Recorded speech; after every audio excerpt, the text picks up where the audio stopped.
வணக்கம் மாணவர்களே.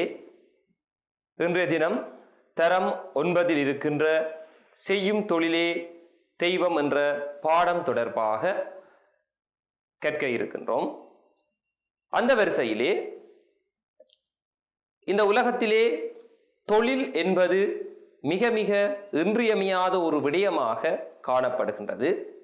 குறிப்பாக ஒவ்வொரு மனிதனும் ஏதோ ஒரு விதத்தில் ஒரு தொழிலிலே ஈடுபட வேண்டிய ஒரு தேவைப்பாடு இருக்கின்றது.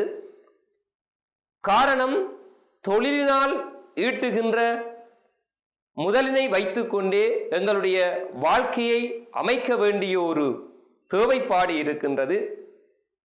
எனவே தொழிலின்றி அமையாது உலகு என்று சொல்லும் அளவுக்கு தொழில் என்பது மனித வாழ்க்கையோடு பின்னி பிணைந்த ஒரு விடயமாக காணப்படுகின்றது. அந்த வரிசையிலே தரம் 9 பாடத்தில் இருக்கின்ற செய்யும் தொழிலே தெய்வம் என்று சொல்லப்படுகின்ற பாடத்தை பொறுத்தவரையில் அந்த பாடத்தினுடைய ஆசிரியர், அது ஒரு பாடல், அந்த பாடலினுடைய ஆசிரியர் பட்டுக்கோட்டை கல்யாண சுந்தரம் அவர்கள். குறிப்பாக இவரை பற்றி கூறுவதாக இருந்தால், இவர் ஒரு தமிழ் அறிஞர், சிந்தனையாளர், கவிஞர், நாடக நடிகர், விவசாயி, வியாபாரி என்றவாறு பன்முக ஆளுமை கொண்ட ஒரு நபராக பட்டுக்கோட்டை கல்யாண சுந்தரம் அவர்கள் விளங்கி இருக்கின்றார். குறிப்பாக தமிழில் சமூக சீர்திருத்த கருத்துக்களை வற்புறுத்தி பாடிய பெருமை இவரை சாரும். அவருடைய பாடல்களில் பல இடங்களிலே இந்த சமூகத்துக்கு தேவையான பலவிதமான சீர்திருத்த கருத்துக்கள் பொதிந்திருப்பதனை காணக்கூடியதாக இருக்கின்றது. இவ்வாறான பட்டுக்கோட்டை கல்யாண சுந்தரம் அவர்கள் தமிழ்நாட்டிலே இருக்கின்ற பட்டுக்கோட்டை என்று சொல்லப்படுகின்ற ஊரிலே பிறந்த காரணத்தினால் அவர் பட்டுக்கோட்டை கல்யாண சுந்தரம் என அழைக்கப்படலாக. இப்படிப்பட்ட பட்டுக்கோட்டை கல்யாண சுந்தரம் அவர்கள் 29 வயது வரைதான் இந்த உலகத்திலே வாழ்ந்திருக்கின்றார். இருந்தாலும் அவருடைய பாடல்களினால் இற்றை வரைக்கும் வாழ்ந்து கொண்டிருக்கின்ற ஒரு மனிதராகவே காணப்படுகின்றார். இப்படிப்பட்ட பட்டுக்கோட்டை கல்யாண சுந்தரம் அவர்களுடைய செய்யும் தொழிலே தெய்வம் என்ற பாடல் தொடர்பாகத்தான் நாங்கள் இன்றைய தினம் கற்க இருக்கின்றோம். அந்த வரிசையிலே இந்த பாடலை பொறுத்தவரையில் இந்த பாடல் எவ்வாறு ஆரம்பிக்கின்றது என்று சொன்னால், இந்த செய்யும் தொழிலே தெய்வம் என்று சொல்லப்படுகின்ற அந்த வாக்கியத்தை முத்தாய்ப்பாக கொண்டுதான் அந்த பாடல் ஆரம்பிக்கின்றது. அந்த பாடலுக்கு செல்வதற்கு முன்பாக இன்னும் ஒரு சில விடயங்களை கூறிவிட்டு அந்த பாடலுக்குள் செல்லாம் என நான் எண்ணுகின்றேன். செய்யும் தொழிலே தெய்வம், அது என்ன செய்யும் தொழிலே தெய்வம்? இந்த உலகத்திலே பற்பல தொழில்கள் இருக்கலாம். ஆனாலும் அவ்வாறு காணப்படுகின்ற தொழில்கள் எல்லாமே அவரவர் நிலையில் உயர்வானவையாகவே காணப்படுகின்றன. எந்த ஒரு தொழிலும் எந்த ஒரு தொழிலில் இருந்து உயர்ந்ததும் இல்லை, தாழ்ந்ததும் இல்லை. எங்களுடைய சமூகத்திலே ஒரு பொது புத்தி இருக்கின்றது. சில தொழில்களை உயர்வாக பார்க்கின்ற பண்பும், சில தொழில்களை அதிலிருந்து சற்று கீழ்நிலைப்படுத்தி பார்க்கின்ற ஒரு தன்மையும் ஒரு மனோநிலையும் எங்களுடைய சமூகத்திலே பரவி காணப்படுகின்றது. உண்மையிலே அவ்வாறான ஒரு நிலைப்பாடு என்பது தவறான ஒரு விடயம். காரணம் என்னவென்று சொன்னால், அவரவருக்கு அவரவர் தொழில் என்பது உயர்ந்த ஒரு ஸ்தானத்தில் வைத்து பார்க்கப்படுகின்ற விடயமாகவே காணப்படுகின்றது. எனவே செய்யும் தொழில் என்பது ஒருவருக்கு தெய்வமாகவே காணப்படுகின்றது. அவரை வாழ வைப்பது எது என்று கேட்டால் அது அவர் செய்கின்ற தொழிலாகவே இருக்கும். எனவே அவரவர் நிலையில் அவரவருக்குரிய தொழில் என்பது உயர்வானதாகத்தான் தென்படும். அதில் எந்த தவறும் இல்லை. எனவே செய்யும் தொழிலே தெய்வம். எனவே விரும்பி அத்தொழிலை செய்தால் வெற்றி நிச்சயம். அதிலே எந்த மாற்று கருத்தும் இல்லை. நாங்கள் என்ன தொழில் செய்கின்றோம் என்பது முக்கியமல்ல. அந்த செய்கின்ற தொழிலை எவ்வாறு நேர்த்தியாக செய்கின்றோம் என்பதிலும் அதனுடைய நேர்மைத்தன்மையிலும் அதனது உழைப்பிலுமே எங்களுடைய வெற்றி என்பது தங்கி இருக்கின்றது. எனவே நாங்கள் எடுத்துக்கொண்ட அல்லது எங்களுக்காக வகுத்து கொண்ட அந்த தொழிலில் நேர்மையானவர்களாகவும் மனசுத்தி உடையவர்களாகவும் இருந்து அதற்காக உழைப்போமாக இருந்தால் நிச்சயமாக வெற்றி என்பது கைகூடுகின்ற ஒரு விடயமாகவே இருக்கும். எனவே அந்த அடிப்படையிலே நாங்கள் இனி பாடலுக்கு செல்லாமல் நினைக்கின்றேன். செய்யும் தொழிலே தெய்வம், அந்த திறமைதான் நமது செல்வம். இதுதான் அவருடைய பாடலினுடைய ஆரம்பம். செய்யும் தொழிலே தெய்வம், அந்த திறமைதான் நமது செல்வம். அதாவது செய்யும் தொழில்தான் ஒரு மனிதனுக்கு தெய்வம். அவ்வாறான அந்த செய்யும் தொழிலில் திறமைதான் நமது செல்வம். அது என்ன செல்வம்? அதாவது நாங்கள் எடுத்துக்கொண்ட அந்த தொழிலில் காட்டுகின்ற திறமை என்பதுதான் அங்கே செல்வமாக இருக்கின்றது. அந்த திறமை சரிவர பயன்படுத்தப்படுகின்ற நிலையிலே அந்த தொழில் துலக்கமுறும். தொழில் துலக்கமுற்றால் எங்களுடைய வாழ்வு பிரகாசமாகும். எங்களுக்கான செல்வம் என்பது அதிகரிக்கின்ற ஒரு நிலையை அடைந்து கொள்ளும். எனவே செய்யும் தொழிலே தெய்வம், அந்த திறமைதான் நமது செல்வம். கையும் காலும் தான் உதவி. மாணவர்களே, கையும் காலும் தான் உதவி. ஒரு தொழிலுக்கு கையும் காலும் மிக மிக இன்றியமையாத ஒரு விடயமாக இருக்கின்றது. எனவே கையும் காலும் தான் உதவி, கொண்ட கடமைதான் நமக்கு பதவி. மிக அழகாக சொல்கின்றார். கையும் காலும் தான் உதவி, கொண்ட கடமைதான் நமக்கு பதவி. அப்ப இந்த பாடலிலே அவர் பிரதானமாக விவசாயத்தை தான் முன்னிலைப்படுத்துகின்றார். அடிப்படையிலே இவர் ஒரு விவசாயி, நீண்ட காலமாக விவசாய தொழிலில் ஈடுபட்ட ஒரு நபர். ஆரம்பத்திலே நான் குறிப்பிட்டிருந்தேன், பட்டுக்கோட்டை அவர்கள் பன்முக ஆளுமை கொண்ட ஒரு மனிதர். அப்ப அந்த வரிசையிலே இவர் ஒரு விவசாயியாக இருக்கின்ற காரணத்தினால் அந்த விவசாயத்தை அடியொற்றியதாக இந்த பாடலை வடிவமைத்திருக்கின்றார். ஆனால் இது அனைத்து தொழிலுக்கும் பொருந்தக்கூடிய ஒரு விடயமாகவே இருக்கின்றது. அப்ப கையும் காலும் தான் உதவி. விவசாயத்திலே கையும் காலும் என்பது மிக மிக முக்கியத்துவம் வாய்ந்த அங்கங்கள். கொண்ட கடமைதான் நமக்கு பதவி. அப்ப எங்களுக்கான பதவியாக எது இருக்கின்றது என்று சொன்னால் கடமை. நாங்கள் எடுத்துக்கொண்ட அந்த தொழிலில் காட்டுகின்ற அந்த விடயப்பரப்பு தான், அந்த முனைப்பு தான் எங்களுக்கு பதவியாக இருக்கின்றது. அப்ப இவ்வாறு தான் இந்த பாடல் ஆரம்பிக்கின்றது. அப்ப உங்களுக்கு திரையிலே ஒரு சில விடயங்களை அங்கே நான் காட்சிப்படுத்தி இருக்கின்றேன். பட்டுக்கோட்டை கல்யாண சுந்தரம் அவர்கள் பற்றிய ஒரு சில குறிப்புகள் அங்கே இடம்பெற்றிருக்கின்றன. அது அவரை பற்றி நீங்கள் புரிந்து கொள்வதற்கு ஒரு அடிப்படையான சில தகவல்களை மேலதிகமாக தரக்கூடியதாக இருக்கும். எனவே அந்த விடயத்தை நீங்கள் பார்வையிடுவதன் வாயிலாக மேலும் அவர் பற்றிய புரிதல்களை பெற்றுக்கொள்ளக்கூடியதாக இருக்கும். இவ்வாறு நகர்ந்து செல்கின்ற பாடலை பொறுத்தவரையிலே அடுத்து வருகின்ற அடிகளிலே அவர் மிக தெளிவாக சொல்கின்றார். இந்த பாடலுடைய அடுத்த அடி இவ்வாறு தான் தொடங்குகின்றது. பயிரை வளர்த்தால் பலனாகும். அதாவது பயிரை வளர்த்தால் பலனாகும். விவசாயத்தை பொறுத்தவரையில் விவசாயத்திலே பிரதானமான விடயமாக இருப்பது என்னவென்று கேட்டால் பயிர். நாங்கள் என்ன பயிரை நாட்டுகின்றோமோ அந்த பயிர் தான் அங்கே பிரதானமான விடயமாக இருக்கின்றது. எனவே பயிரை வளர்த்தால் பலனாகும். நாங்கள் இந்த பயிரை சரியாக பராமரித்து அதனை வளர்த்தெடுத்தால் அதனால் கிடைக்கப் போவது என்னவென்று கேட்டால் பலன்.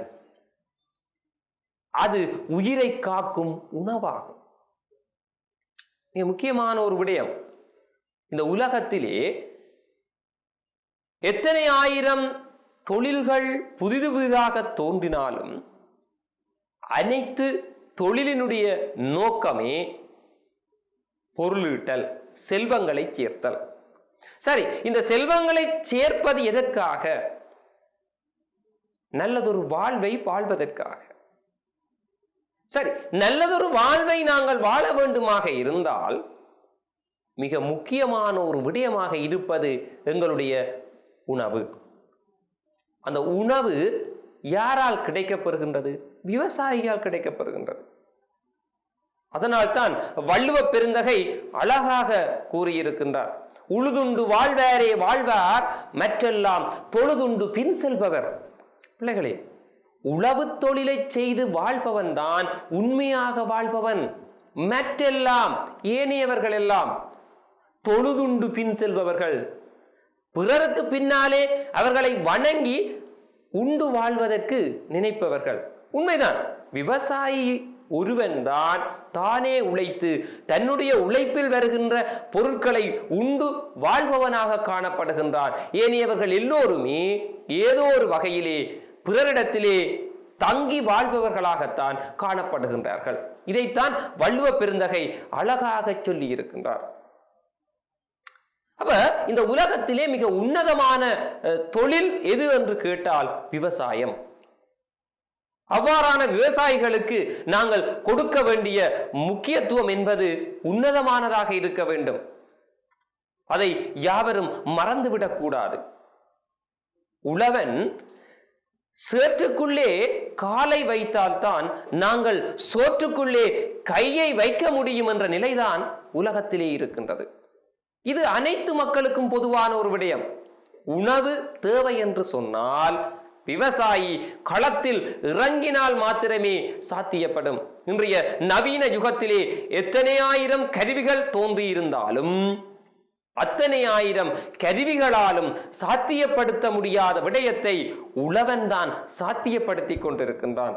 அவன்தான் வருங்காலத்திலும் சாத்தியப்படுத்துவான். நவீன தொழில்நுட்பங்கள் வருகை தரலாம், ஆனால் விவசாயி ஒருவனுடைய உழைப்பினால் தான் ஒரு ஆரோக்கியமான உணவினை படைத்து விட முடியும், இந்த உலகுக்கு வழங்கிவிட முடியும்.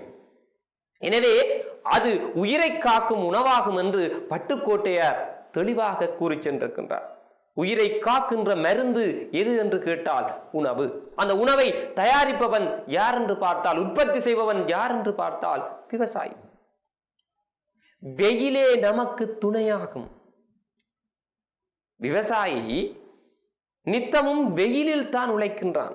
பலர் வெயிலுக்குள் செல்வதற்கு பின்னிற்கின்ற நிலையிலே விவசாயி எந்த சலனமுமின்றி எந்த பின்னடைவுமின்றி வெயிலை துணியாக கொண்டு அவன் உழைக்கின்றான். நித்தமும் வயல் வெளிகளிலே உழைத்து உழைத்து இந்த உலகத்தை காத்து கொண்டிருக்கின்றான். இந்த வேர்வைகள் எல்லாம் விதையாகும். இந்த வேர்வைகள் எல்லாம் விதையாகும். உழவன் சிந்துகின்ற வியர்வை என்பது பெருமதியானது. சாதாரணமாக கடந்துவிட முடியாத ஒரு விடயம். அவன் சிந்துகின்ற ஒவ்வொரு வியர்வை துளியும் இந்த உலகத்தை காப்பதற்கான அவனுடைய முயற்சியின் ஒரு வெளிப்பாடாகவே காணப்படுகின்றது. வேர்வைகள் எல்லாம் விதையாகும். தினம் வேலையுண்டு, குலமானமுண்டு, வருங்காலமுண்டு, அதை நம்பிடுவோம். தினம் வேலையுண்டு. உழவர்களுக்கு தினம் தினம் வேலைதான். ஆகவே தினம் வேலையுண்டு, குல மானமுண்டு, வருங்காலம் உண்டு, அதை நம்பிடுவோம். எங்களுக்கு நல்ல வருங்காலம் இருக்கின்றது, அதை நாங்கள் நம்பிடுவோம். உண்மையில் உழைப்பவன் விவசாயி தன்னை உணர்ந்து கொண்டு தான் இந்த உலகத்திலே எத்தன்மையான ஆளுமை என்பதை சரிவர புரிந்து கொண்டு இயங்குவானாக இருந்தால் அவன்தான் இந்த உலகத்தினுடைய முதலாளியாக இருப்பான். எனவே நன்றாக அவர்கள் தங்களை உணர்ந்து கொள்ள வேண்டும். தாங்கள் இந்த உலகத்தை இயக்குகின்ற சக்தியாக இருந்து கொண்டிருக்கின்றோம் என்ற அந்த தன்மையை அவர்கள் உணர்ந்து செயற்பட வேண்டும். அவ்வாறு செயற்படுவதன் வாயிலாக உழவன் என்பவன் இந்த உலகத்தின் உன்னதமான மனிதனாக போற்றப்படுவான் என்பதிலே எந்த விதமான மாற்று கருத்தும் இல்லை. அந்த வரிசையிலே ஐயன் வள்ளுவன் குறிப்பிடுகையில், சுழன்றும் ஏற்பின்னது உலகு, சுழன்றும் ஏற்பின்னது உலகு, அதனால் உழந்தும் உளவே தலை. அதாவது சுழன்றும் ஏற்பின்னது உலகு. இந்த மனிதர்கள் என்ன செய்கின்றார்கள் என்றால், சுழன்று சுழன்று ஏனைய தொழில்களுக்கெல்லாம் ஓடி செல்கின்றார்கள். சுழன்றும் ஏற்பின்னது உலகு. ஆனால் என்னதான் இவர்கள் சுழன்று சுழன்று இந்த உழவு தொழிலில் மெய்வருத்தும், அதிலே எந்த மாற்று கருத்தும் இல்லை. உழவு தொழில் என்பது கடின உழைப்பின் மத்தியிலே காணப்படுகின்ற ஒரு தொழில். அப்ப அந்த தொழிலை கடினம் என்று நினைத்து விட்டு ஏனைய தொழிலுக்கெல்லாம் ஓடி செல்பவர்கள் சுழன்றும் ஏற்பின்னதுதான் உலகு. ஏருக்கு பின்னால் தான், இந்த உழவு தொழிலுக்கு பின்னால் தான் அவர்கள் வந்து நிற்கின்றார்கள். எந்த தொழிலுக்கு சென்றாலும் உணவுக்காகத்தான் அந்த உழைப்பு. ஆகவேதான் வள்ளுவன் சொல்கின்றான், சுழன்றும் ஏற்பின்னது உலகு, அதனால் உழந்தும் உளவே தலை. அதனால் உழந்தும், உழந்து என்றால் வருத்தத்தை தருவதாக இருந்தாலும், உடல் வலியை தருவதாக இருந்தாலும், இந்த உலகத்திலே தலையாய தொழில் எது என்று கேட்டால் உழவு தொழில் என்று வள்ளுவன் குறிப்பிட்டிருக்கின்றான். அந்த அடிப்படையிலே தொடர்கின்ற பட்டுக்கோட்டையார், சாமிக்கு தெரியும் பூமிக்கு தெரியும். சாமிக்கும் தெரியும் பூமிக்கும் தெரியும். என்ன தெரியும்? ஏழைகளுடைய நிலைமை. இந்த உழவர்கள் எவ்வாறு கடினமாக உழைக்கின்றார்கள், இந்த மண்ணை வளப்படுத்துவதற்காக எவ்வாறு அவர்கள் கடினமான உழைப்பை காட்டுகின்றார்கள் என்பதனை இந்த நிலமும் பார்த்து கொண்டிருக்கிறது, பூமியும் பார்த்து கொண்டிருக்கின்றது, சாமியும் பார்த்து கொண்டிருக்கின்றது. அந்த சாமி மறந்தால் சொல்கின்றார், அந்த சாமி மறந்தாலும், கடவுள் கூட ஒருவேளை மறந்தாலும் பூமி தந்திடும் தகுந்த பலனை. அது என்ன தகுந்த பலனை? விவசாயி கடின உழைப்பாளி. அப்ப அவனுடைய அந்த கடின உழைப்புக்கு பூமி பலனை கொடுக்கும். அவன் கடினமான ஒரு உழைப்பாளி என்பதை காட்டுகின்ற மகாகவி உருத்திரமூர்த்தி அவர்களுடைய ஒரு அற்புதமான கவிதை இருக்கின்றது. அதாவது இந்த பூமி காய்ந்து போய் இருக்கின்றது, அந்த காய்ந்து போய் இருக்கின்ற அந்த நிலத்தை பிளந்து விவசாயி எப்படி உழவு தொழில் செய்கின்றான் என்பதை மகாகவி உருத்திரமூர்த்தி அவர்கள் மப்பின்றி காலமழை காணா மண்ணிலே என்ற ஒரு கவிதையிலே மிக அழகாக சொல்லி இருப்பார். மாணவர்களே, அந்த கவிதை மிக பொருத்தமானது இந்த பாடலுக்கு. மப்பின்றி காலமழை காணா மண்ணிலே சப்பாத்தி முள்ளும் சரியாய் விளையாது. அது என்ன மப்பின்றி? மப்பு என்றால் மழை.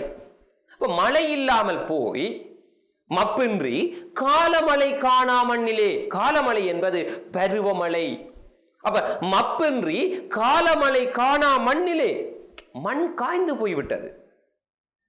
மப்பின்றி காலமழை காணா மண்ணிலே சப்பாத்தி முள்ளும் சரியாய் முளையாது. சப்பாத்தி முள்ளு என்பது மிக கடினமான நிலத்திலும் முளைக்கக்கூடிய ஒரு முள்ளு. அப்ப சப்பாத்தி முள்ளும் சரியாய் முளையாது, ஏறாது, காலை இழுக்காது. எப்படி? ஏறாது, ஏரே அதிலே அந்த புகுந்து கொள்ளாது அந்த கடின நிலம். ஏறாது, காலை இழுக்காது. எனினும் அந்த பாறை பிளந்து பயன் விளைப்பான் என்னூரான். இந்த யாழ்ப்பாணத்து விவசாயினுடைய உழைப்பை மகாகவி உருத்திரமூர்த்தி சொல்கின்றார். எனினும் அந்த பாறை பிளந்து. மாணவர்களே, இந்த இடத்திலே பாறை என்ற ஒரு சொற்பிரயோகத்தை மகாகவி பாவித்திருப்பார். மிக அற்புதமானது. பாறை என்பது எங்களுக்கு தெரியும். எங்களுக்கு பாறை என்ற சொற்பிரயோகத்தை பாவித்தவுடன் பாறை கடினமானது. அப்படிப்பட்ட தன்மை வாய்ந்த நிலம் என்பதை மகாகவி அங்கே சுட்டிக்காட்டியிருப்பார். எனினும் அந்த பாறை பிளந்து, பாறை போல காய்ந்திருக்கின்ற அந்த நிலத்தை பிளந்து பயன் விளைப்பான் என்னூரான். விவசாயி பயன் விளைப்பான். ஆழத்து நீருக்கு அகழ்வான். மழை பெய்யவில்லை, நீருக்காக நிலத்தை துளையிட்டு கொண்டு ஆழத்திலே போய் நீரை எடுத்து வருவான். ஆழத்து நீருக்கு அகழ்வான். நாற்று வாழத்தன் ஆவி வழங்குவான். அந்த நாற்று, அந்த பயிர் செழித்து வளர்வதற்காக தன்னுடைய உயிரையே வழங்கும் அளவுக்கு அவன் உழைப்பான். ஆழத்து நீருக்கு அகழ்வான், நாற்று வாழத்தன் ஆவி வழங்குவான். ஆதலால் பொங்கி வளர்ந்து பொலிந்தது பார் நெல்லு. அவனுடைய அந்த உழைப்புக்கு கிடைத்த ஒரு பெருமதியாக, ஒரு வெகுமதியாக இந்த பூமி தாய் கொடுத்த பொக்கிஷம் என்னவென்று கேட்டால் அந்த நெற்கதிர்கள். இது விவசாயியின் உழைப்புக்கு கிடைத்த ஒரு பரிசு. அந்த வேளையில் அவன் அடைகின்ற அந்த மகிழ்ச்சி என்பது ஈடு இணையற்றது. எந்த ஒரு விடயத்தாலும் மகிழ்விக்க முடியாத ஒரு மகத்துவம் இந்த பயிரினுடைய விளைச்சலிலே இருக்கின்றது. அந்த விவசாயி உச்சமாக மகிழ்கின்ற தருணம் எதுவாக இருக்கும் என்று சொன்னால், தன்னுடைய உழைப்புக்கு தகுந்த பலாபலன் கிடைக்கின்ற வேளையிலே அவன் அடைகின்ற ஆனந்தத்துக்கு நிகரே இல்லை. சரி மாணவர்களே, அப்ப இவ்வாறு இந்த விவசாயி, இந்த உழவர்கள் பற்றிய அந்த சிறப்புகளை நீங்கள் புரிந்து கொண்டு இனி எங்களுடைய பாடலுக்கு நாங்கள் செல்லாமல் நினைக்கின்றேன். அந்த பாடல் இவ்வாறு ஆரம்பிக்கின்றது. சாமிக்கு தெரியும், பூமிக்கு தெரியும் ஏழைகள் நிலைமை. அந்த சாமி மறந்தாலும் பூமி தந்திடும் தகுந்த பலனை. இதை பாடி பாடி விளையாடி ஆடி பெல. மிக ஓசனையம், சந்தம் அங்கே மிக லாவகமாக பயன்படுத்தப்பட்டிருக்கின்றது. இதை பாடி பாடி விளையாடி ஆடி பெல கோடி கோடி முறை கும்பிடுவோம். இது பட்டுக்கோட்டையாருடைய மிக தெளிவான சிந்தனை போக்கு. சரி, அப்ப இவ்வாறு தொடர்கின்ற இந்த பாடலிலே கூறுகின்றார், காயும் ஒரு நாள் கனியாகும். காய் ஒரு நாள் கனியாக மாறும். கனவும் ஒரு நாள் நனவாகும். இந்த உழைப்பாளிகளுக்கு நீண்ட கனவு இருக்கும், மனதிலே நிறைந்த ஆசைகள் இருக்கும். எனவே கனவும் ஒரு நாள் நனவாகும், காயும் கனியும் விலையாகும். விவசாயியை பொறுத்தவரை அவனுக்கு அவன் செய்த அந்த தொழிலின் வாயிலாக கிடைக்க பெறுகின்ற அந்த வெகுமானம் என்பதுதான் அவனுக்கான வாழ்வு. அவனுடைய வாழ்க்கையே அதில் தான் தங்கி இருக்கின்றது. எனவே காயும் கனியும் விலையாகும், நம் கனவும் நினைவும் நிலையாகும். நம்முடைய கனவும் நினைவும் நிலையாகும். உடல் வாடினாலும் பசி மீறினாலும் மாறிடாமலே வாழ்ந்திடுவோம் என்றவாறு அந்த பாடலை நிறைவு செய்திருக்கின்றார். அந்த பாடலுடைய இறுதி அடிகள் மிக முக்கியம் வாய்ந்தவை. உடல் வாடினாலும் பசி மீறினாலும், அதாவது எங்களிடத்திலே உடல் சோர்வு ஏற்பட்டாலும், உடல்லே வலி குன்றினாலும், பசி மீறினாலும், பசி அதிகரித்தாலும் மாறிடாமலே வாழ்ந்துடுவோம். அது என்ன மாறிடாமலே? அதாவது நாங்கள் எவ்வாறான ஒரு பண்புடையவர்களாக இருந்தோமோ அந்த பண்பில் இருந்து சிறிதும் பிறளாத ஒரு மனிதராக இருக்க வேண்டும் என்பதை அந்த பாடலின் இறுதி அடிகளிலே பட்டுக்கோட்டையார் அந்த சமூகத்துக்கு சொல்லி சென்றிருக்கின்றார். எங்களுக்கென்று ஒரு பண்பாடு இருக்கின்றது, எங்களுக்கென்று சொல்லி ஒரு வாழ்வியல் முறைமை இருக்கின்றது, கலாச்சாரம் இருக்கின்றது. இவை யாவற்றிலும் இருந்து வலுவாத ஒரு மனிதராக நாங்கள் இருக்க வேண்டும். அவ்வாறு இருப்பதன் வாயிலாகவே இந்த உலகத்திலே ஒரு நற்பிரஜையாக வாழலாம் என்று சொல்லப்படுகின்ற ஒரு சமூக சீர்திருத்த கருத்தையும் அந்த பாடலிலே அவர் சொல்லி சென்றிருக்கின்றார். மாணவர்களே, இவ்வாறு அமைய பெற்றிருக்கின்ற இந்த செய்யும் தொழிலே தெய்வம் என்ற பாடல் எங்களுக்கு என்ன விடயத்தை சொல்ல வருகின்றது என்றால், இந்த உலகத்தில் விவசாயி என்று சொல்லப்படுபவன் எத்தன்மையானவன், அவனுடைய பங்கு எத்தன்மையானது, அவனுடைய உழைப்பு எப்படிப்பட்டது, அந்த உழைப்புக்கு எப்படிப்பட்ட வெகுமானம் எல்லாம் கிடைக்கின்றது என்றவாறான பல விடயங்களை சுட்டிக்காட்டி இந்த பாடலை நிறைவு செய்திருக்கின்றார். சரி மாணவர்களே, இந்த பாடலை மையமாக கொண்டு வினாவக்கூடிய வினாக்கள் தொடர்பாக நாங்கள் இந்த வேளையிலே கலந்துரையாடலாம் என நினைக்கின்றேன். இவ்வளவு நேரமும் நான் கூறிய கருத்துக்களை நீங்கள் செவிமடுத்ததன் வாயிலாக இந்த செய்யும் தொழிலே தெய்வம் என்ற பாடல் தொடர்பான ஒரு புரிதல் உங்களுக்கு கிடைக்க பெற்றிருக்கும் என்ற நம்பிக்கையோடு அந்த பாடலை மையமாக கொண்டு வினாவக்கூடிய வினாக்கள் தொடர்பாக பார்வையிடலாம் என நான் எண்ணுகின்றேன். அந்த வரிசையிலே முதலாவதாக இந்த செய்யும் தொழிலே தெய்வம் என்ற பாடலை எழுதியவர் யார் என்ற வினாவை கேட்கும் இடத்து பட்டுக்கோட்டை கல்யாண சுந்தரம் என்ற பதிலை உங்களால் வழங்கக்கூடியதாக இருக்கும். இரண்டாவதாக, தொழில் திறனை விருத்தி செய்து பணியாற்றுகின்றவர்களில் உயர்ந்தவர் தாழ்ந்தவர் கிடையாது என்பதனை எவ்வகையில் இப்பாடல் விளக்குகிறது என்றொரு வினாவை வினாவும் இடத்து நீங்கள் வழங்கக்கூடிய விடையாக என்ன இருக்கும் என்று சொன்னால், உலகில் பல்வேறு தொழில் முறைகள் காணப்படினும் அடிப்படையில் யாவும் சமமானவையே. நான் ஆரம்பத்திலே குறிப்பிட்டிருந்தேன் இந்த விடயத்தை. இந்த உலகத்தில் பல்லாயிரம் தொழில்கள் இருக்கலாம்.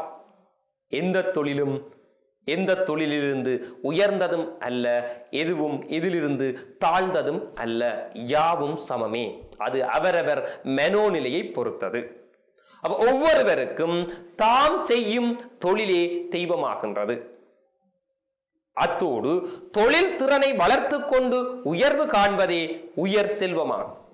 இது முக்கியமான ஒரு விடயம். நான் ஆரம்பத்திலே குறிப்பிட்டது போல, நாங்கள் எந்த தொழிலில் ஈடுபடுகின்றோம் என்பது முக்கியமல்ல, அந்த தொழிலை எவ்வாறு நேசித்து நேர்த்தியாக செய்கின்றோம் என்பதுதான் முக்கியமான ஒரு விடயம். எனவே அந்த தொழில் திறனை வளர்த்து கொண்டு உயர்வு காண்பதே உயர் செல்வமாகும்.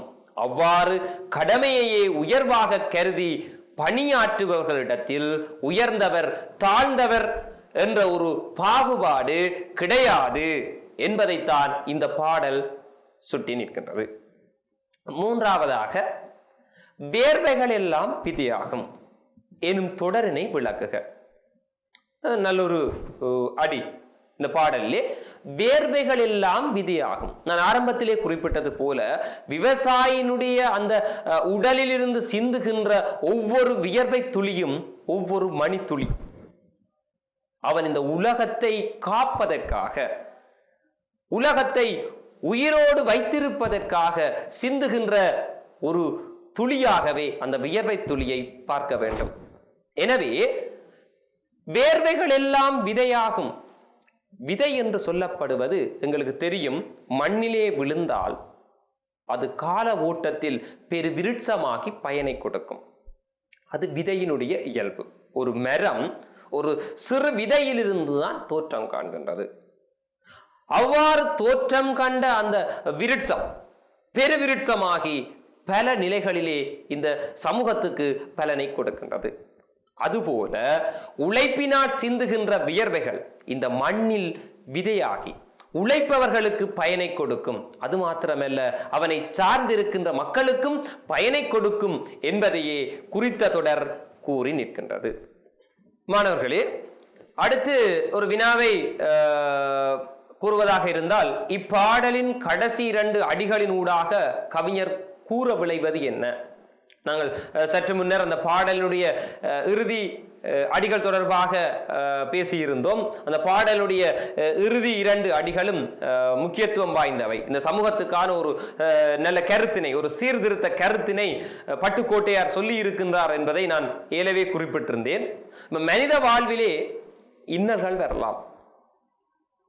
வலிகள் இல்லாது வாழ்க்கை இல்லை. வாழ்வு என்றால் நிச்சயம் வலி இருக்கும். எனவே மனித வாழ்விலே எத்தகைய இன்னல்களை எதிர்கொள்ள நேரிடினும் நாங்கள் ஒழுக்க நெறிகளிலும் கலாசாரங்களிலும் கொள்கைகளிலும் தவறக்கூடாது. இது மிக முக்கியமான ஒரு வாக்குமூலம் இந்த பாடலிலே அவர் சொல்லி இருக்கின்றார். எந்த ஒரு சூழ்நிலையிலும் எங்களுக்கான தனித்துவத்தை நாங்கள் இழந்துவிடக் கூடாது. தனித்துவத்தை இழத்தல் என்பதற்கு நான் அடிக்கடி கூறுகின்ற ஒரு விடயம் என்னவென்று சொன்னால், சுழலுகின்ற கற்களிலே பாசி படிவதில்லை என்று சொல்வார்கள். மாணவர்களே, இந்த கல் இருக்கின்றது அல்லவா, இந்த கல் ஒரு இடத்திலே நிலைத்து நின்று விட்டால், ஒரு நீர்நிலையிலே ஒரு கல் ஒரு இடத்தில் நிலைத்து இருந்து விட்டால் அந்த கல் தன்னுடைய தனித்துவத்தை இழந்துவிடும். எப்படி? அந்த கல் ஒரு இடத்தில் இருக்கின்ற வேளையிலே அதன் மீது பாசி படித்து அந்த கல் என்ற பெருமானத்தை இழந்துவிடும். அதற்கான தனித்துவம் அங்கே இழக்கப்பட்டு விடும். எனவே அந்த கல் அந்த நீருக்குள்ளே சுழன்று கொண்டிருக்குமாக இருந்தால் அதன் மீது எந்த தூசி துணிக்கைகளும் பாசியும் படிவதற்கு வாய்ப்பே இல்லை. எனவே மனிதர்களாகிய நாங்களும் இந்த சுழலுகின்ற கற்களாக இருக்க வேண்டும். ஒரு இடத்திலே நிலைத்து நின்று விடுவோமாக இருந்தால் எங்களுடைய வாழ்வு என்பது கால ஓட்டத்தில் மறைந்து செல்கின்ற கானல் நீராக மாறிவிடும். எனவேதான் பட்டுக்கோட்டையார் சொல்கின்றார், எங்களுடைய வாழ்விலே எத்தகைய சூழ்நிலையிலும் நாங்கள் நெறி பிறளாதவர்களாக, எங்களுடைய தனித்துவத்தை சுயத்தை இழக்காதவர்களாக இருக்க வேண்டும் என்று அவர் கூறியிருக்கின்றார். இன்னொரு வினா, முயற்சி உடையார் இகழ்ச்சி அடையார் என்பதனை இப்பாடல் எவ்விதம் வெளிப்படுத்தி நிற்கின்றது? முயற்சியுடைய இகழ்ச்சி அடையார் என்று நாங்கள் சிறு வயதிலிருந்து இதை கேட்டுக்கொண்டு வருகின்றோம். அது என்ன முயற்சியுடைய இகழ்ச்சி அடையார் என்றால், விவசாயிகள், நான் ஆரம்பத்திலே குறிப்பிட்டிருந்தேன், கடின உழைப்பாளி. அந்த கடின உழைப்பின் பலனை கண்டுகொள்வார்கள். அதைத்தான் ஆரம்பத்திலே நான் மகாகவியினுடைய கவிதைகளையும் சொல்லியிருந்தேன், பட்டுக்கோட்டையாருடைய பாடலையும் நான் சொல்லியிருந்தேன். அதிலே விவசாயிக்கு கிடைக்கப்பெறுவது என்னவென்று கேட்டால் அவனுடைய பலன், அத அறுவடை எதன் வாயிலாக கிடைக்கப்பெறுகின்றது? அவனுடைய உழைப்பின் வாயிலாக கிடைக்கப்பெறுகின்றது. அப்ப இதை கூற முற்பட்ட பட்டுக்கோட்டையார் அவர்தம் உழைப்பினை சாமி மறந்தாலும் பூமி மறந்துடாது என்று கூறியிருப்பதன் ஊடாக அவர் அதனை வெளிக்காட்டுகின்றார். அப்ப இந்த விவசாயினுடைய உழைப்பிலே கிடைக்கப்பெறுகின்ற நன்மைகளை பற்றிய குறிப்பிட சொல்றார். காயும் ஒரு நாள் கனியாகும். எப்படி? காயும் ஒரு நாள் கனியாகும், நம் கனவும் ஒரு நாள் நனவாகும். அவர்களுடைய கனவு என்ன? அந்த உழைப்புக்கு ஏற்ற விளைச்சல், விளைச்சலுக்கு ஏற்ற செல்வம். அப்ப காயும் ஒரு நாள் கனியாகும், நம் கனவும் ஒரு நாள் நனவாகும். காயும் கனியும் விலையாகும், நம் கனவும் நினைவும் நிலையாகும் என்று கூறியிருப்பதன் வாயிலாக முயற்சி உடையவர் வாழ்வில் என்றுமே இகழ்ச்சி கிடையாது என்பதை பட்டுக்கோட்டையார் வெளிப்படுத்தி இருக்கின்றார். இப்ப மாணவர்களே, அப்ப இவ்வாறு அமைய பெற்றிருக்கின்ற இந்த பாடலை மையமாக கொண்டு இத்தன்மையான வினாக்கள் உங்களுக்கு பரீட்சையிலே வருவதற்கான வாய்ப்புகள் இருக்கின்றன. எனவே இது போன்ற மேலதிகமான வினாக்களை நீங்கள் தேடி அறிந்து கொண்டு அவற்றுக்குரிய விடை குறிப்புகளை நான் ஏற்கனவே அந்த பாடலுக்கு கூறிய அந்த கருத்துரையை அடியொற்றி அந்த வினாக்களுக்கான விடைகளை நீங்கள் மேலும் எழுதி பார்ப்பதன் ஊடாக மேலதிகமான ஒரு துலக்கத்தை உங்களால் பெற்றுக்கொள்ளக்கூடியதாக இருக்கும். எனவே தொடர்ந்து இந்த வேளையிலே நாங்கள் இந்த பாடத்தின் பிற்பகுதியில் இருக்கின்ற இலக்கண பகுதி தொடர்பாக கற்க இருக்கின்றோம். அந்த வரிசையிலே செய்யும் தொழிலே தெய்வம் என்ற பாடலின் பிற்பகுதியில் அடைமொழிகள் தொடர்பான குறிப்புகள் இருக்கின்றன. மாணவர்களே, முதல்ல அடைமொழி என்றால் என்ன என்பதை நோக்கும் இடத்து, அடைமொழி என்பது, அதாவது அடை என்பது விசேடித்தல். அது என்ன விசேடித்தல்? பெயர் சொல்லையோ வினை சொல்லையோ விசேடித்து வருகின்ற மொழிகளை நாங்கள் அடைமொழிகள் என்று கூறுவது வழக்கம். அது உதாரணங்களை சுட்டிக்காட்டி சொல்லுகின்ற வேளையிலே உங்களுக்கு அது மேலும் துலக்கம் பெறும். அந்த அடிப்படையில் நான் ஏற்கனவே குறிப்பிட்டது போல அடைமொழிகள் இரண்டு இடங்களில் முக்கியம் பெறுகின்றன. ஒன்று பெயர் சொல்லு, இரண்டாவது வினை சொல்லு. அப்ப இதை நாங்கள் இரண்டாக பாகுபடுத்துவோம். ஒன்று பெயரடை, இரண்டாவது வினையடை.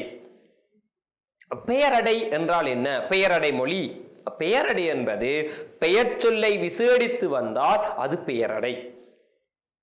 உதாரணமாக பார்ப்பதாக இருந்தால், அழகிய பூஞ்சோலையில் பாரி அமர்ந்திருந்தான். பிள்ளைகளே, இந்த அழகிய என்பதை நாங்கள் நீக்கிவிட்டு பூஞ்சோலையில் பாரி அமர்ந்திருந்தான். ஒரு சம்பவம். அங்கே பாரி என்ற மன்னன் அமர்ந்திருக்கின்றான். எங்கே அமர்ந்திருக்கின்றான்? பூஞ்சோலையில் அமர்ந்திருக்கின்றான். எந்த கருத்து தவறானதல்ல. ஆனால் இதை விசாரிப்பதற்காக அழகிய பூஞ்சோலையில், எப்படிப்பட்ட பூஞ்சோலை? அழகிய பூஞ்சோலை. அங்கே பூஞ்சோலை மேலும் விசாரிக்கப்பட்டிருக்கின்றது. எந்த சொல்லினால்? அழகிய என்ற சொல்லினால். இதுதான் பெயரடை. விமலன் ஒரு பையன் என்று சொல்வதில் எந்த தவறும் இல்லை தானே. ஆனால் விமலன் ஒரு படித்த பையன் என்று சொல்லும் இடத்து அந்த விமலன் என்று சொல்பவன் ஒரு படித்த பையன். அந்த பையன் அங்கே விசேடிக்கப்படுகின்றான். அவன் ஒரு படித்தவன், ஒரு படித்த மாணவன். எனவே படித்த பையன் என்று கூறுவது அங்கே பெயரடையாக இருக்கின்றது. அப்ப இந்த இடத்திலே அழகிய என்பதும் படித்த என்பதும் பெயர் அடைமொழிகளாக காணப்படுகின்றன. மாணவர்களே, இவ்வாறே நாங்கள் வினையடையை நோக்கும் இடத்து வினை சொற்களை விசேடித்து வருவதை நாங்கள் வினையடை என்று நோக்குவோம். உதாரணமாக கதிரேசன் பாடினான். எங்களுக்கு கருத்து விளங்குகின்றது. ஆனால் அதை கதிரேசன் இனிமையாக பாடினான் என்று சொல்லும் இடத்து மேலும் அது சிறப்பு பெறுகின்றது. பாடினான், எப்படி பாடினான்? இனிமையாக பாடினான். அங்கே இனிமையாக என்பது என்ன? அது பாடலை, அவன் பாடிய அந்த பாட்டினுடைய தன்மையை அங்கே விசேடிக்கின்றது. எனவே அது வினையடை. பாடினான் என்பதை விசேடிப்பதாக இனிமையாக என்பது அமையப்பெறுவதால் அதை நாங்கள் வினை அடையாக பார்க்கின்றோம். இன்னொரு உதாரணம், மணிமேகலையின் செயலை அனைவரும் பார்த்தனர். அப்படி சொல்வதிலே தவறில்லை தானே. இதை விசேடிக்கும் பொருட்டு மணிமேகலையின் செயலை அனைவரும் வியப்போடு பார்த்தனர். அது என்ன வியப்போடு? அங்கே வியப்போடு பார்க்கின்ற தன்மையை அவர்கள் அடைமொழியாக இணைத்திருக்கின்றனர். எனவே வியப்போடு என்பது அங்கே வினைச்சொல்லை விசேடிக்கின்றது. எனவே அது வினையடை என்றவாறு நோக்கப்படுகின்றது. மாணவர்களே, இவ்வாறு இந்த இரண்டு விடயங்களையும், அதாவது பெயரடை, வினையடை ஆகிய இரண்டு விடயங்களையும் நீங்கள் சரிவர புரிந்து கொண்டு இதற்கான மேலதிகமான பயிற்சிகளை உங்களுடைய பாடநூலை துணையாக கொண்டு மேற்கொள்கின்ற பட்சத்திலே இந்த வினையடை, பெயரடை தொடர்பான சந்தேகங்களை மேலும் உங்களால் தீர்த்து கொள்ளக்கூடியதாக இருக்கும். எனவே அந்த பயிற்சிகளையும் நீங்கள் மேற்கொள்ள வேண்டும் என்று இந்த வேளையிலே கேட்டுக்கொண்டு தொடர்ந்து நாங்கள் இந்த பாடப்பகுதியினுடைய நிறைவு பகுதியிலே இந்த சொற்பொழிவு தொடர்பான விடயங்கள் இருக்கின்றன. எனவே அது தொடர்பான ஒரு சில விடயங்களையும் கூறி ஒரு வகை மாதிரிக்கு ஒரு சொற்பொழிவையும் நான் ஆற்றிவிட்டு நிறைவு செய்யலாம் என நினைக்கின்றேன். இந்த கற்றல் செயற்பாட்டை நிறைவு செய்யலாம் என நினைக்கின்றேன். அந்த வரிசையிலே சொற்பொழிவு, சொல்லை பொழிதல், அதாவது கேட்போர் மனதில் கருத்தோட்டத்தினை உண்டாக்கும் வண்ணம். அது என்ன கருத்தோட்டம்? அதாவது எங்களுக்கு முன்னால் இருப்பவர்கள் அந்த கருத்தோடு அந்த விடயங்களை உணரும் வண்ணம், அவர்களுடைய மனதிலே ஒரு சிந்தனை கிளர்ச்சியை ஏற்படுத்தும் வண்ணம், அவர்கள் ரசிக்கக்கூடிய வண்ணம் சரளமாக உரையாற்றுதலைத்தான் நாங்கள் சொற்பொழிவு என்று சொல்வோம். ஆற்றப்படுகின்ற எல்லா உரைகளும் சொற்பொழிவு ஆகிவிடாது. சொற்பொழிவு என்பது கேட்பவர் மனங்களை லயிக்கத்தக்க வகையிலே அமையக்கூடியதாக இருக்க வேண்டும். அந்த அடிப்படையிலே ஆன்மீக சொற்பொழிவுகளும் இலக்கிய சொற்பொழிவுகளும் இந்த பலதரப்பட்ட சொற்பொழிவுகள் இருக்கின்றன. அதிலே பிரதானமாக இந்த ஆன்மீகம் சார்ந்த விடயங்கள் அதிகமாக சொற்பொழிவுகளாக இடம்பெற்றுக் கொண்டிருக்கின்றன. அதுபோல இலக்கிய சொற்பொழிவுகள், இவை சார்ந்த விடயங்கள் அதாவது ஒரு திறனை வளர்க்கின்ற விடயங்களாக, மேம்படிய செய்கின்ற விடயங்களாக காணப்படுகின்றன. இந்த சொற்பொழிவுகளின் வாயிலாக மனம் என்பது பண்படுத்தப்படுகின்றது. அப்ப இவ்வாறு பண்படுத்தப்படுகின்ற மனித மனங்கள் தங்களுடைய வாழ்வை செம்மைப்படுத்தக்கூடிய ஒரு வாய்ப்பு இதன் பேராக ஏற்படுகின்றது. எங்களுடைய பிரதேசத்தை பொறுத்தவரையிலே சிறலசிறிய ஆறுமுக நாவலர் அவர்கள் இந்த சொற்பொழிவின் வாயிலாகத்தான் எங்களுடைய இந்து சமயத்தை காத்த வரலாற்று செய்தியை நாங்கள் அறிந்திருக்கின்றோம். சைவம் என்பது நலிவுற்ற காலகட்டத்திலே ஒரு பிரசங்கம் என்று சொல்லப்படுகின்ற ஒரு உத்தியை கையாண்டு மக்கள் மனங்களிலே சமயத்தை கொண்டு சென்ற பெருமை இந்த ஆறுமுக நாவலரை சாரும். எனவே அவர் கையாண்ட ஒரு ஊடகமாகவும் இந்த சொற்பொழிவே காணப்படுகின்றது. உடனடியாகவே மனங்களை கிளறக்கூடிய ஆற்றல் இந்த சொற்பொழிவுகளுக்கு இருக்கின்றன. எனவே அந்த வரிசையிலே ஒரு சொற்பொழிவு தொடர்பான ஒரு அறிமுகத்தை நீங்கள் விளங்கிக் கொள்ள வேண்டும் என்பதற்காக இந்த பாடப்பகுதியிலே அது தொடர்பான குறிப்புகள் வழங்கப்பட்டிருக்கின்றன. அந்த வரிசையிலே நல்ல சொற்பொழிவின் இயல்புகள் என்று பார்க்கும் இடத்து தலைப்புக்கு அமைவாக இருத்தல் வேண்டும். என்ன தலைப்பில் நாங்கள் பேசுகின்றோமோ அந்த தலைப்புக்கு ஏற்புடையதாக ஏற்ற வகையில் அமைவதாக அந்த சொற்பொழிவு இருத்தல் வேண்டும். இன்னொன்று தெளிவாக இருத்தல் வேண்டும். சொற்பொழிவு என்பது கேட்பவருக்கு தெளிவாக புரியக்கூடியதாக இருக்க வேண்டும். எனவே தெளிவு என்பது மிக முக்கியம். மற்ற ஒன்று, அவசியமான இடங்களில் தொனி வேறுபாட்டுடன் இருத்தல் வேண்டும். இது விரிவிரி அல்ல. சொற்பொழிவு என்பது ஏற்ற இறக்கங்களோடு தேவை கருதி குரல் ஏற்ற இறக்கங்களை பாவிக்கின்ற ஒரு விடயமாக இருத்தல் வேண்டும். அதே நேரத்தில் விளக்கமாகவும் பொருள் விளங்கும் வகையிலும் கருத்தூன்றி பேசப்படுதல் வேண்டும். அது ஒரு இயல்பு. கருத்தூன்றி பேசப்படுதல், அதாவது கருத்து அங்கே சொல்லப்படுகின்ற விடயம் எங்களுடைய மனதுக்கு புரிகின்ற விடயமாகவும் இருக்க வேண்டும், விளங்குகின்ற விடயமாகவும் இருத்தல் வேண்டும். அடுத்து, திரட்டப்பட்ட தகவல்களை கேட்போர் விரும்பும் வகையில் வழங்குவதாக இருத்தல் வேண்டும். நிறைய தகவல்கள் எங்களிடத்தில் இருக்கலாம், ஆனால் அந்த தகவல்களை சொல்லுகின்ற வேளையிலே கேட்பவர் மனங்கொள்ளும் வகையில் சொல்வதாக சொற்பொழிவு இருத்தல் வேண்டும். பொருத்தமாக மேற்கோள்கள், பாடல்கள், கதைகள், கிளைக்கதைகள் கையாளப்படுதல் வேண்டும். இவ்வாறாக ஒரு சொற்பொழிவினுடைய இயல்பு என்பது சொல்லப்பட்டிருக்கின்றது. எனவே இந்த வேளையிலே அது தொடர்பான விடயங்களை நீங்கள் கற்றுக்கொண்டதன் பின்னணியிலே வகை மாதிரிக்காக ஒரு சிறு விடயத்தை, ஒரு எங்களுடைய வாழ்வுக்கு தேவையான ஒரு விடயத்தை நான் இந்த வேளையிலே ஒரு உதாரணமாக கூறி செல்லாம் என நினைக்கின்றேன். அந்த வரிசையிலே மாணவர்களே, நாங்கள் இன்றைய தினம் பழமொழிகள் தொடர்பாகவும் அந்த பழமொழியில் சொல்லப்பட்டிருக்கின்ற அறிவியல் சிந்தனைகள் தொடர்பாகவும் பார்க்க இருக்கின்றோம். அன்பான மாணவ செல்வங்களே, உங்கள் அனைவருக்கும் வந்தனங்களை கூறிக்கொண்டு இந்த வேளையிலே பழமொழி என்று நோக்குமிடத்து எங்களுடைய முன்னோர்கள் வாழ்ந்த வாழ்க்கையினுடைய அனுபவங்களாக அவை காணப்படுகின்றன. ஒவ்வொரு பழமொழியும் எங்களை செம்மைப்படுத்தும் பாங்குடையனவாக காணப்படுகின்றன. அவ்வாறு எங்களுடைய முன்னோர்கள் கண்டு அனுபவித்த விடயங்களை இந்த பழமொழியின் வாயிலாக நாங்கள் கண்டுணர்வதன் ஊடாக எங்களுடைய வாழ்க்கையை செம்மைப்படுத்தக்கூடியதாக இருக்கும்.